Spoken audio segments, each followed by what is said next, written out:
Look, man, the mice talk, the cats wear waistcoats.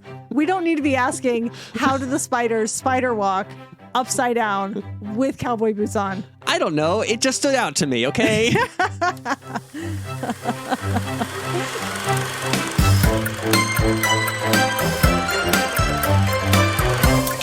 Hello and welcome to Steam Powered Movies. My name is Mike, and I'm here with your co-host. Hello, my name is Dana Fraedrich. I am a steampunk and fantasy author. I am a enjoyer of films. I am an educator, and I don't really like ice cream. I've decided to start including random facts about myself. Only like very select situations do I like ice cream. You don't like ice cream? I just, it's really cold. I mean, we don't have it often, so I guess that makes sense. You haven't really asked for it a lot. Yeah. So we don't usually have it in the house. I just thought I'd include a fun fact about myself. That is a fun fact that I am learning today. I feel like you should know this already. Because every time you're like, you want some ice cream? No, not really. Okay. Except in very specific situations. But that doesn't happen very often, so true. We don't really talk about it. Well, we do also We don't keep talk our about house, ice cream. No, we keep our house really cold. So it's like Bruno. We don't talk about it. If it's a summer day outside, it's different. Yeah. But also I avoid the sunlight because I'm a vampire. I mean, same. But yeah. Anyway, this is Mike and Dana. Hello.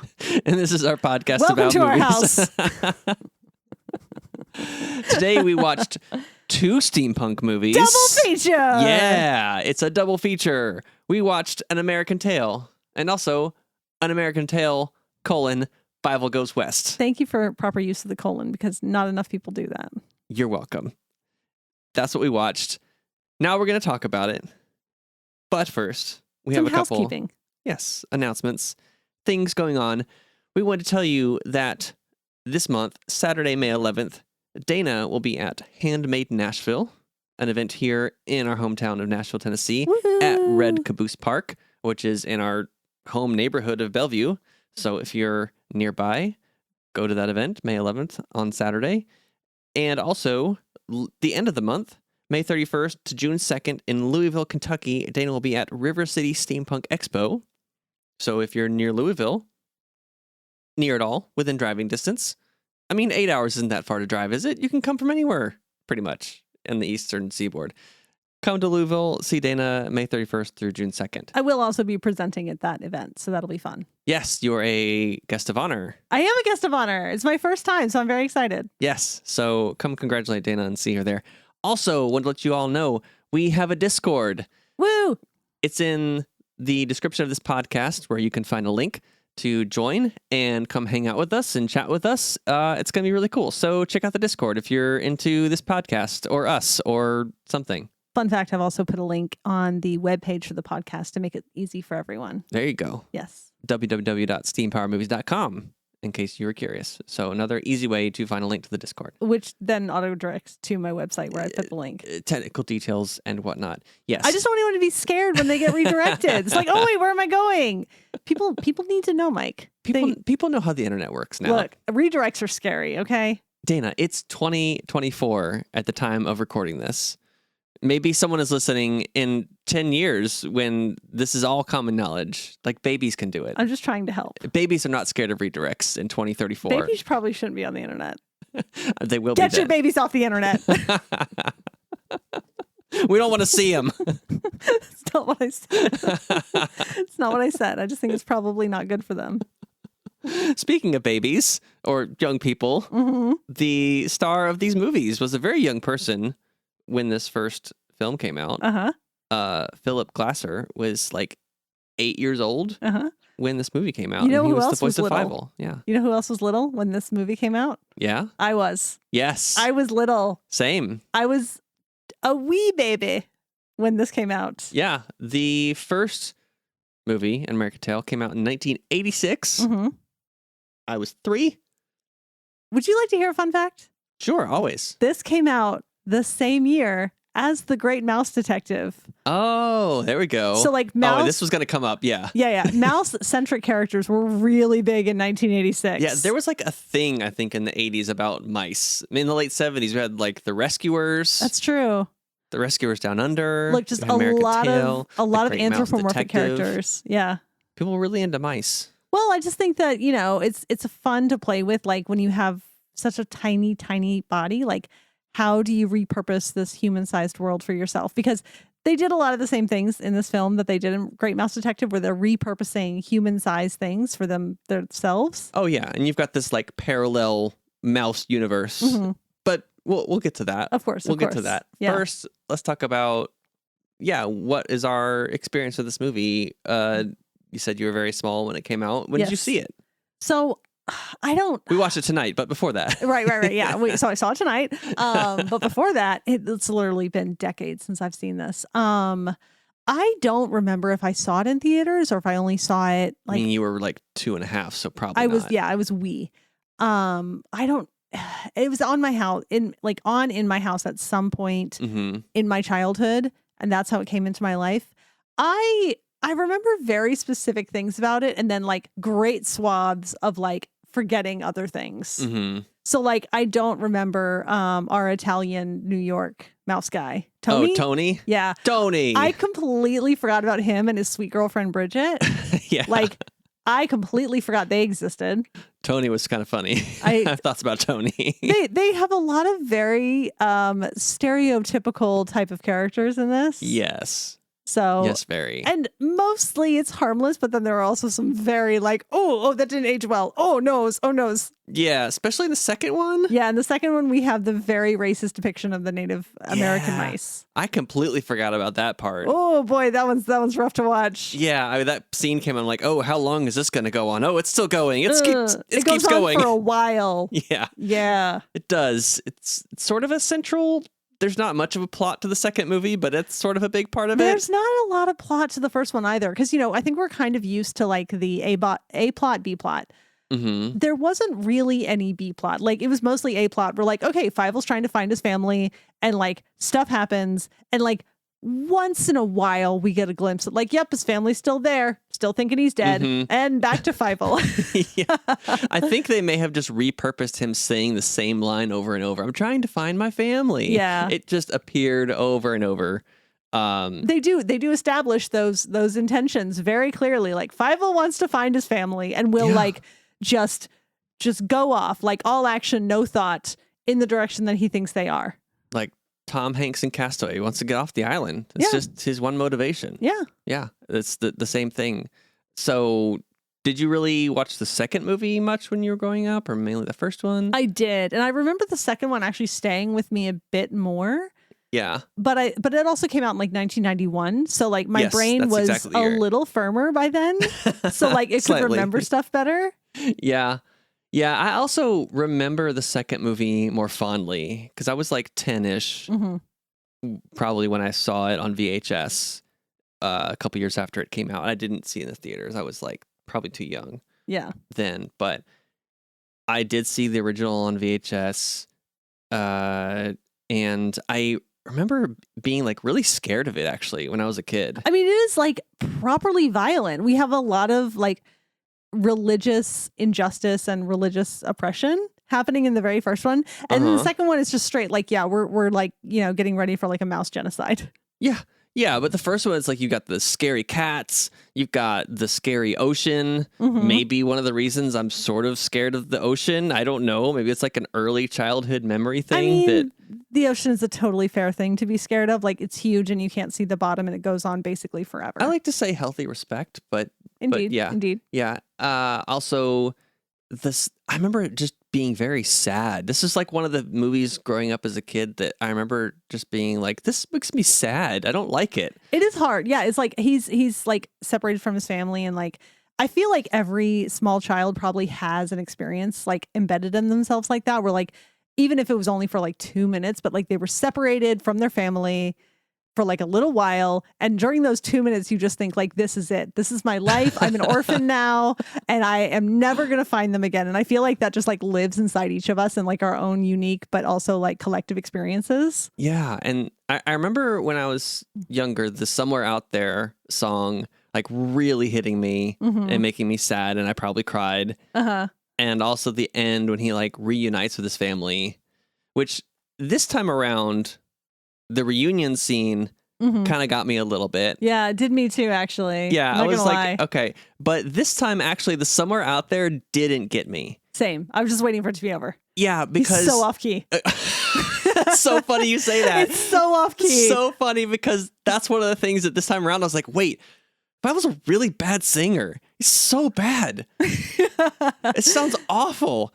And also, watching it this time, I think when I was a kid, I probably identified more with Fievel because he's like a young, precocious kid and he's curious. But this time I'm watching it, I'm like, he is an idiot. No, okay. So here's the deal. So we've discussed your childhood before and like how unbelievable I find it. Okay. So for the listeners, just briefly, you need to know. Like, Remind me what you're talking about because I don't know. Okay. This is going to put in perspective for people, I think. Ready? Okay. I'm very curious. You have to understand. Mike never got grounded. Like, ever. Ever. Okay. And you just need to understand. Once or twice for like a couple days. Oh my gosh. Stop with your once or twice for a couple of days. And probably it was supposed to be a week, but I talked my way down to a couple days. This kills me that you talked your way out of it. This still annoys me to this day. Like, I got grounded all the time. I had very strict parents, and honestly, if I acted like Fievel did, they would just tie me to the bedpost for my own good. Yeah. Yeah. As they should. These parents should have. Yeah, they absolutely. Because Fievel, he doesn't actually accomplish anything. Fievel just gets in trouble all the time, and it's other people who are getting him out of it. Yeah. Time and time again, it's either through circumstance or the kindness of strangers or just pure dumb luck that he gets out of the trouble he gets himself into. I wrote down Fievel equals the luckiest rodent ever. Yeah, in my accurate. notes because time and time again, especially in the first film, he's just lucky. And he is just wandering off for no reason. Even in the middle of his parents calling him hey, Fievel, when he gets separated from them on the ship, his dad is calling hey, come back. And he's oh, I just got to go get my hat. Toss his hat onto the top of the ship. Yeah. He knows what he's doing. He does. He knows that he is being bad and going where he shouldn't go. Yeah. He's just being a dumb idiot. So when he was singing Somewhere Out There, I'm kind of your fault, dude. I felt that way as a child. Oh, really? As a child, I remember thinking he was really annoying and recognizing that I would never be allowed to act the way that Fievel does. Ever. Well, it took me a couple more 20, 30 something years to figure that out. Okay, I'm going to throw something out there. Oh, you still have limoncello and I'm jealous. Aw. Finished our pour of drinks. Oh, okay. Anyway, sorry. But no, I Listeners, recognize pour something. yourself a drink. Yeah, get in there, y'all. Enjoy some beverages, however they come. Anyway, so I'll be honest. The way that Fievel is treated as a character versus the way that Tanya, aka Tilly, is treated as a character, it's very much that well, boys will be boys kind of thing. And Tilly is the one who is reserved and obedient and just acts as a centering point for her family. She's the one who's hey, I feel like he might still be alive. And they're all nope, that dude is dead. He is gone. Forget about him. Maybe they're kind of glad. They're oh, we don't have to try and watch him anymore. That's not fair. Okay, no, that's not right. Mean. No, that's but no, too far. this very much I think shows the difference between the way that boys and girls have been raised. Just yeah, that's fine. And Tilly is just maybe let's just chill out a little bit. Speaking of, let's jump ahead a little bit. Okay. To our boy Tony. Oh, our boy Tony. Hey, Philly. What are you doing on the mean streets of New York? My name is Tony. I'm a mouse, and I'm in love with Bridget, a vaguely Irish mouse as well. Yeah, she's vaguely Irish indeed. But she's the one actually doing stuff. Uh-huh. And there was, I don't know if you caught it, there was one part where Fievel, Philly, meets Bridget, and Tony's yeah, he's looking for his family. And she's oh, I know this guy, Honest John. He might know. And Tony's yeah, see? I told you knowing me would get you someplace. Good old casual sexism. Just completely taking credit. I know. All the dudes in this being oh, I did all the work. And literally all the ladies are doing all the work. Right, yeah. And then the whole coordinating the building of the great giant mouse of Minsk. The Mouse of Minsk, which I love. Yeah. Which was actually set up in the beginning and paid off at the end. Yes. Because Fievel had heard the story from his dad and was hey, maybe we could do this. And no one else had any ideas. So yeah. But yeah, our boy Tony just taking credit left and right.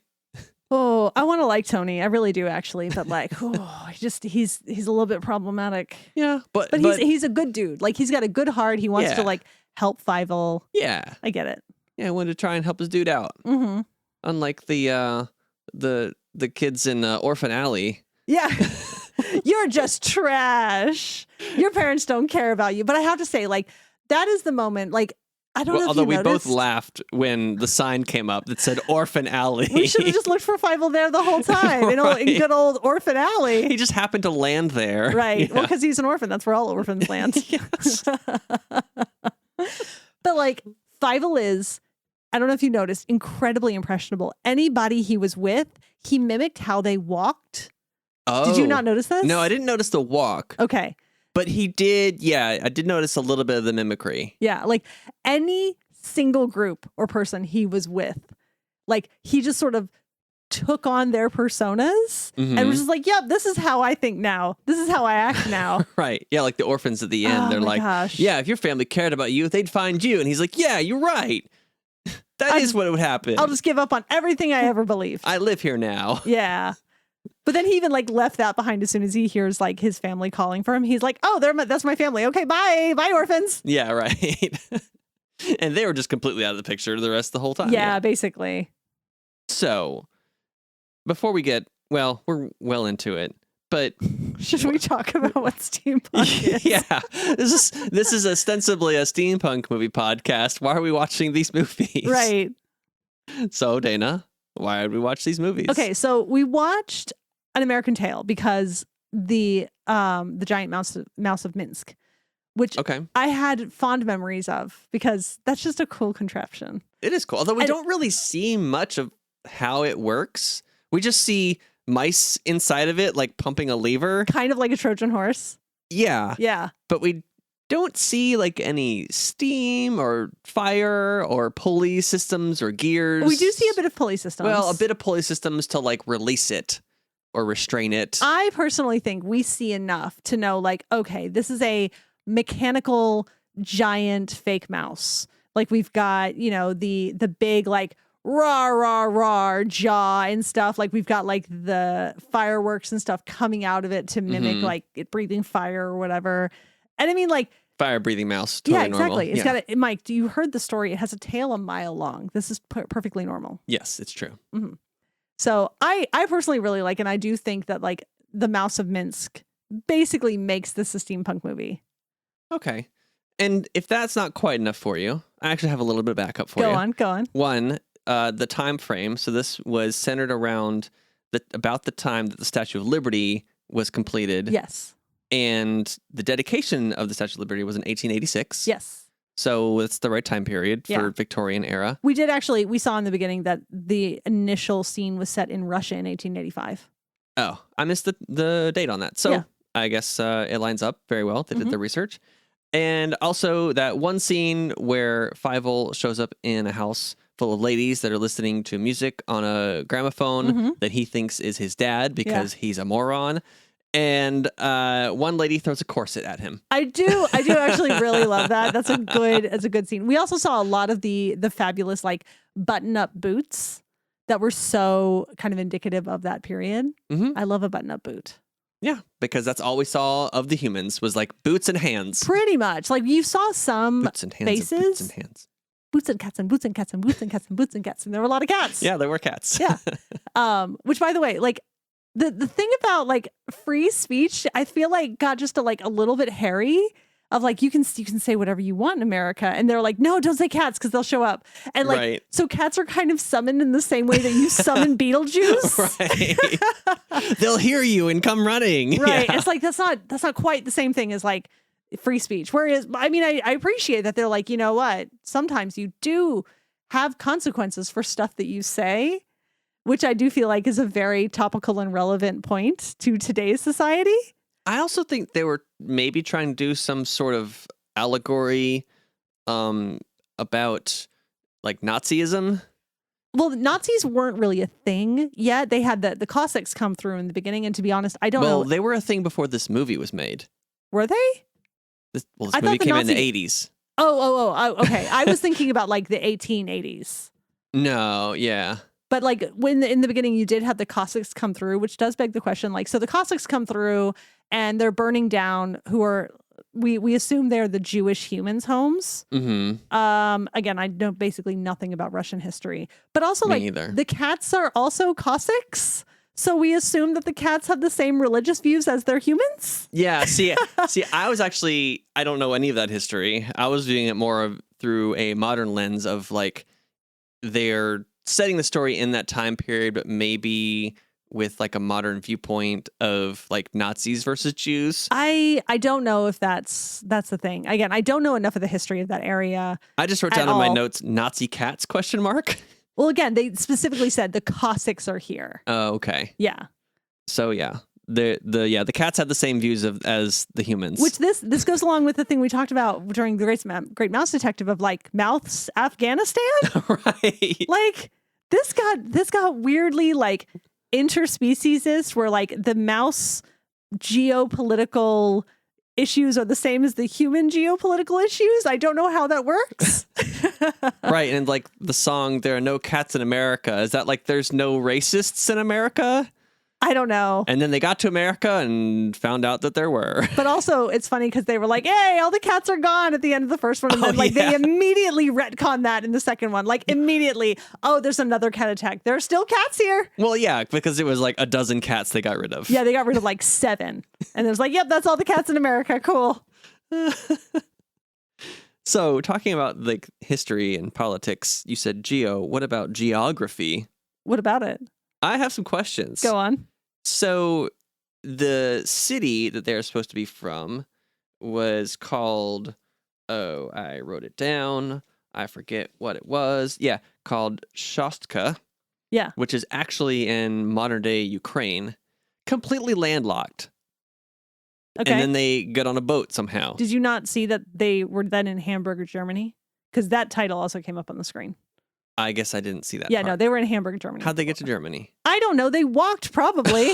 Walked I from don't Ukraine know. to Germany? Look, man, they're refugees. You do what you got to do. Okay.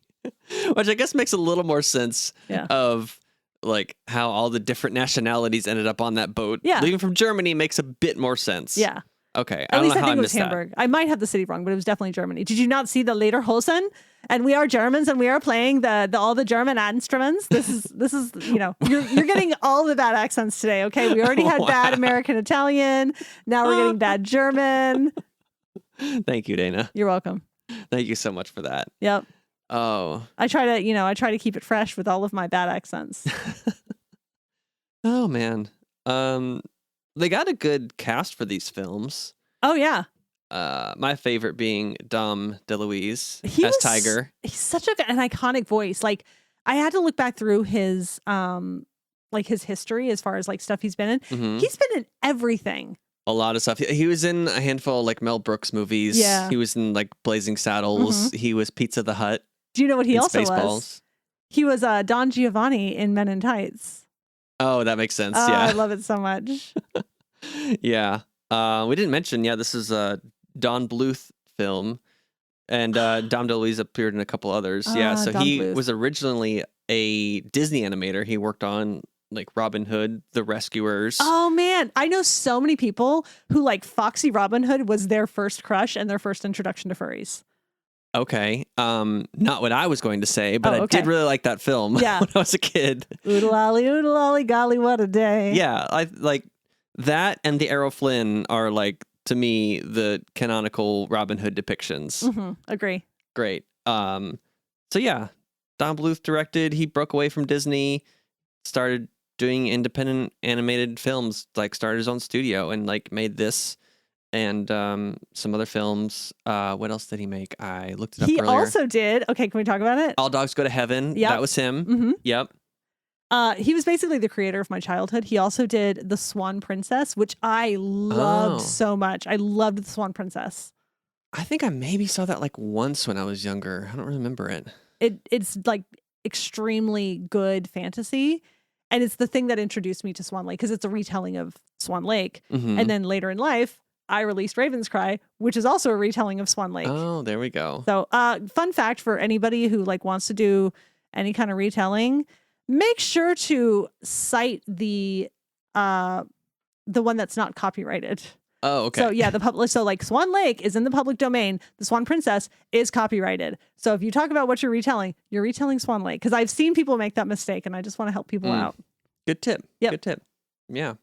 So more of the cast, we had Christopher Plummer playing the French pigeon Henri.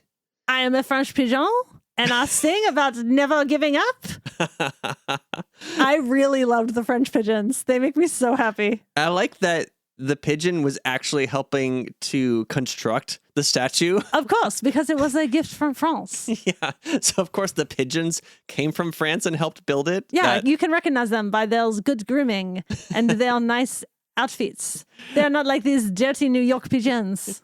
I know that I told you this recently, Yes. but I just wanted to share this fact for anyone listening who didn't know, because this fact blew my mind. Mm-hmm. So the voice of the pigeon, Christopher Plummer, you might know him in modern day in such films as Knives Out, you know, elderly statesman sort of actor. Yeah.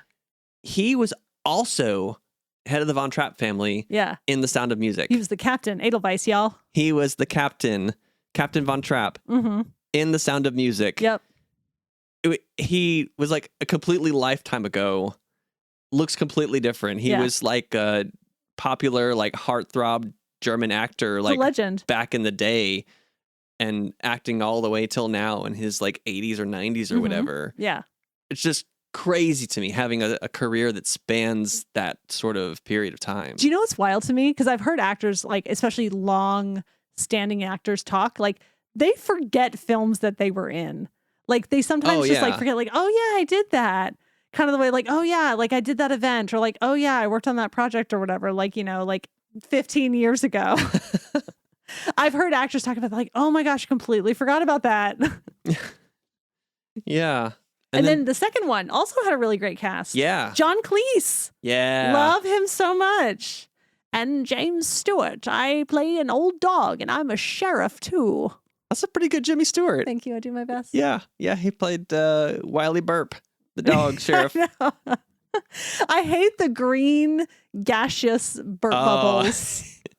And then John Lovitz was the spider. Yes, he was. I really like John Lovitz. Honestly, Chula, which is the spider's name, is my favorite character in that film. Really? Yes, which I know is shocking because I was going to go all Boudica on the spider that was just hanging out on the wall last night. I always wrote down my notes. Is this why Dana's afraid of spiders? Because of this spider in this film? No, I love him. I love Chula, the tarantula.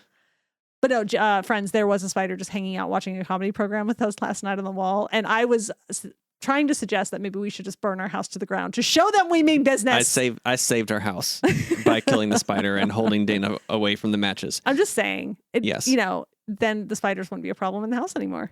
I'm not wrong. Chula, a question I have about Chula. Go on. They show Chula the spider upside down, crawling on things, wearing cowboy boots. How does that work? You are taking this way too seriously. Look, man, the mice talk, the cats wear waistcoats. We don't need to be asking how do the spiders spider walk upside down with cowboy boots on. I don't know. It just stood out to me, okay? It's the one thing that took me out of the film. Is it though? Is that it? Yes. I know. The only thing. I don't believe honestly, this. kind of. It was like one was like, oh, that doesn't really make sense. But Mike, the aesthetics. Do it for the aesthetics. I will say something that did take me out of the movie, genuinely. So like in the second one, Fievel and Tanya suddenly have like blue eyes. Oh, but really? Like they're so light blue that they almost look like those really pale contacts for like people who are cosplaying either like zombies or ghosts or whatever. Like why they suddenly have blue eyes, I don't know. It seemed like a really weird choice when like the parents still had just like, you know, like the black pupil eyes. Yeah. It's just a strange choice. So a couple random notes I had on the first movie. I thought it was funny that the bad guy was mad about missing 50 cents. Well, now remember, 50 cents was a lot more money back then. Yeah, I know. It's just a simpler time. mouse sweatshop, but then he immediately escapes. Like no one else had the idea to put no all one else the thought. sheets together. Right. Like, oh, we could just climb out of here. And they're like, oh, cool. Yeah. Like I think that was literally the only time that Fievel like was the active savior of the situation. Yeah. And even then it was kind of like, really, like no one else had this idea. But that's kind of how the first movie went. Like the scenes were very short. There was like what would be like a 20-minute sequence in a modern day movie was like a minute and a half. Yeah.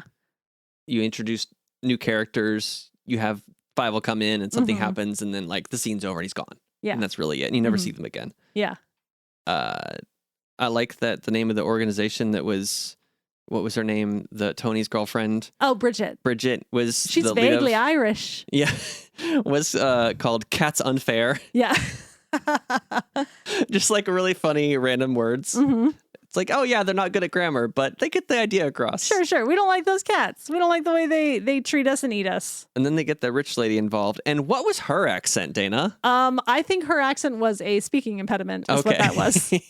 Like all of her all of her L's were W's. Yeah. And we're making fun of that, apparently. Yeah.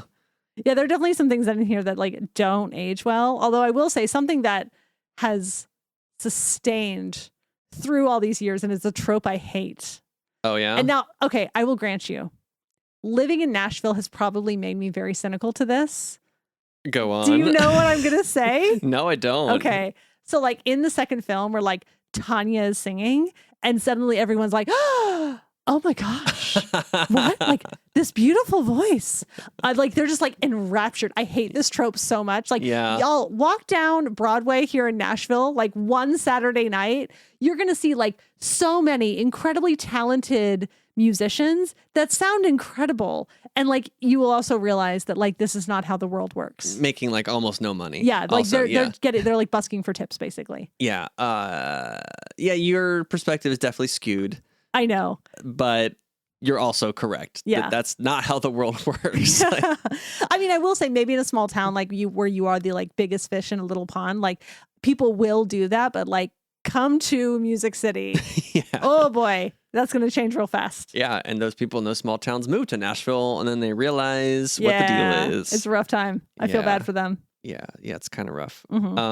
Warren T. Rat, the villain in the first film. Yeah. I will die on the hill that the person voice acting him was just channeling Al Pacino the entire time. Hey, what are you doing here? I do like that he was also quoting Shakespeare very badly. Yeah.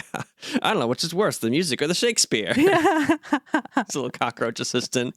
Which I thought was funny. I wanted more of the cockroach assistant. Oh, the cockroach was great. I really liked him. Yeah. Speaking of the music, as kind of tying these films together, it seems like the villains in both films liked really bad violin music. Yeah, I noticed that too. It's like a recurring theme. Yeah. But the second one, his weakness is like good singing. Right. Like he stops chasing Fievel and is about to eat him because he hears this voice and he's like, I must put her on stage. Right. It's like, oh no, we have to stop everything because you're going to kill the diva. Yeah. And yeah, he doesn't spring the trap because she walks on the stage. I hate this trope so much. Kind of comical. I hate it. But yeah, to kind of wrap up the first one, yeah, it was not quite as harrowing or emotional as I remembered as a kid. But there were some like kind of touching moments. To me, I thought it went back and forth between like ludicrous slapstick, completely unrealistic things. Right. Fievel just being an idiot. And then also some like touching music. No, like when the family is reunited. Sorry, I said touching moments, but I meant because a lot of it because of the music, I think. Yeah. And I was, like I said, the scene at the end where like they're reunited and stuff like that was genuinely like really heartfelt and I really liked that. And like they even had some moments like when they're coming in through immigration, they're like sharing their names and stuff. And how many? And he says 5. Oh wait, I mean 4. Like Daddy Moskowitz cries a little bit. Yeah. Like I really appreciated that. That really like kind of got me a little bit. Yeah. And the music, need to credit James Horner. Mm-hmm. He was the composer on this. He did a few other small films you may have heard of. Titanic and Avatar. Oh wow. Okay. Yeah. Okay. Good job, you. He's like a James Cameron guy. Okay. So yeah, he's very good. But these were like early on things for him. So yeah, well done, dude. Yeah. And then the music at the end credits of the first film, I laughed because it was so 80s. Oh my gosh, like a real 80s power ballad. Yeah. Somewhere out there. It was so 80s. I Like know. the sounds of it, like the drum sounds, I actually the keys, the electric keys. Yeah. It's just like everything 80s trope. It was incredible. I liked it. I also laughed. Generally speaking, I actually hate the radio versions of all of like the iconic songs that come out of all of these animated films. I don't care who you are. Like I love Brandon Flowers. Is it Brandon Flowers or Brandon Urie who did from the second Frozen film? Panic at the Disco guy is Brandon Urie. Okay, Brandon Urie. Brandon Flowers is from The Killers. Oh, sorry. Okay, I'm mixing up my Brandons. Yeah, that are in like alt bands. Yeah. Yeah, so I love Brandon Urie. I love his voice. But like, I hate that radio edit. Yeah. Please just give me the original version from the movie. That's the version I know. That's all I care about. Yeah. So then on a lark, we decided to watch Fievel Goes West. Right. We weren't expecting this to be a double feature. And then we were like, let's just do it. The films are short. I hadn't seen this film since the 90s, since I was probably like 12. Sure. I think I probably watched Fievel Goes West, I don't know, like 30 times. When I was a kid. I liked it a lot. There was like a certain like friend group I had around that time. We all really liked that movie. Oh, okay. And we watched it a bunch of times. Right. And I think I know why I liked it more when I was a kid. Why is it? Because it was just like Looney Tunes. It was. It was so Looney Tunes. That like, is fair. Like 80% of the movie, it was just like scenes from Looney Tunes, crazy action. It's all about Tiger and doing his zany things and whatnot. It is very zany. Zany is a perfect word for it. I will also say I was obsessed with the Rawhide song when I was a kid, but like I never knew the words and I still don't. But like, man, like it's just that beat is a banger. It is, yeah. So I might have to try and like actually go in and memorize it now. And while it's playing, they show the map of the U.S. with all different cheeses for every state. I know. I would love a state tour of cheeses. Right? I want that. And Fievel whips out in the beginning that his hat is reversible. I know. But then also, I feel like the hat, it did so much heavy lifting as far as metaphor. Because at the end of the first one, he gets his hat and it fits him. Like he's found his like new identity in this new country. The magical hat, he somehow doesn't lose the entire film. Right. Well, at one point he does have it tucked into his belt, so that almost kind of provides a description or like an explanation. I think we looked at each other for the same reason. There was a scene where it looked like he lost the hat, and then like a minute later, the hat just reappeared on his head. Yeah. And I looked at you. I was like, "Wait, what?" Right. It just happens. Yeah. But no. And then like at the end of the second one, he like turns it back around from like the Stetson that he's had it as, and is like, "Oh wait, this is my hat." And it just like it's sort of this whole thing of like, all right, the hat is where it belongs. We've come to the point that he needed to be at. So yeah. Yeah. No, I think that that definitely works. I think it's less powerful in the second one. The second one, it kind of felt like, well, we need to do something to like tie this with a bow. We'll have him turn his hat back inside out. Yeah, it works. I didn't really take a lot of notes on the second one. Like, I think it was just mostly Looney Tunes crazy action. There was very little plot. It was the thing in the beginning where the cats lure the mice to go west, and then they build the mouse trap. Fievel has like some crazy desert adventures, and then they stop the bad guys at the end. And they have that little training montage for Tiger to turn him into a dog. Because in the beginning, his lady friend is like, "I want a cat who's more like a dog." And they did a little Casablanca thing. Right. I do appreciate that, like, in the second one... He's looking at you, Kit. Yeah. In the second one, they kind of did this thing where the family was not nearly so concerned about Fievel going missing. Because at this point, I do feel like it's a bit like he does this. I know. I literally wrote down, does Fievel go missing every 3 months? Yeah. They're like, oh, Fievel's missing again. All right, here we go. Yeah, he's probably okay. He came back just fine the last time. Against impossible odds, it's fine. Yeah, I imagine he'll just keep doing that and they'll just be like, oh yeah, whatever, who cares? And he like leaves for 6 months and comes back. He's like, family, and they're like, wait, were you gone? Yeah, that is eventually what's going to happen by the time he's a teenager. Yeah, they're gonna stop caring, and then he's gonna go off and I don't know, join the army or something. I don't know. Maybe he'll become a crazy German scientist with that cat that showed up randomly. Talking about the mousetrap. Yeah, he was there for like 30 seconds, but it was funny, I thought.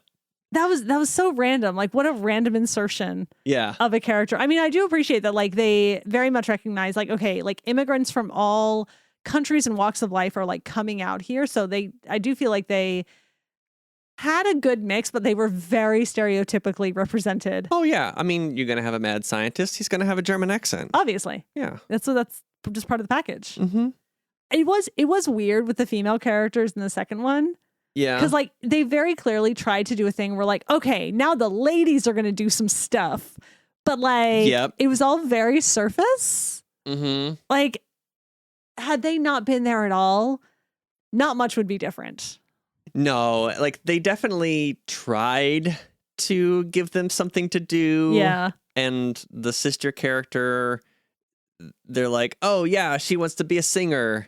That's, like, her thing. But she didn't have any other, like, character traits. No, it was like she likes to sing. Her name is Tanya. That's it. That's her whole personality. Yeah. And there was that one speech where Miss Kitty talked to her where I don't, like, tell me what you think of that scene, because she was like, all right, I want to get you ready for the stage and, like, put on a bunch of makeup and smile and, like, but also believe in yourself. And it's your insides that matter. Like, it was kind of both. Maybe trying to play both sides. It's funny that you say that, because I literally, like, wrote down a couple of notes on that and then just wrote, like, mixed on that. Because, like, because you're right, like, they cover her freckles, which I hate because her freckles are adorable. Sure. And, like, the description that Miss Kitty says, and granted, Miss Kitty is speaking for herself. She's very clearly missing Tiger. But, like, she's like, you're singing for your fella, not like, you know, I don't know, singing for yourself and for, like, your own pride, but whatever. Yeah. And then Miss Kitty also mentions, like, the real lady is what's under the mask. And then at the end, Tanya, like, washes her face and washes off all the makeup.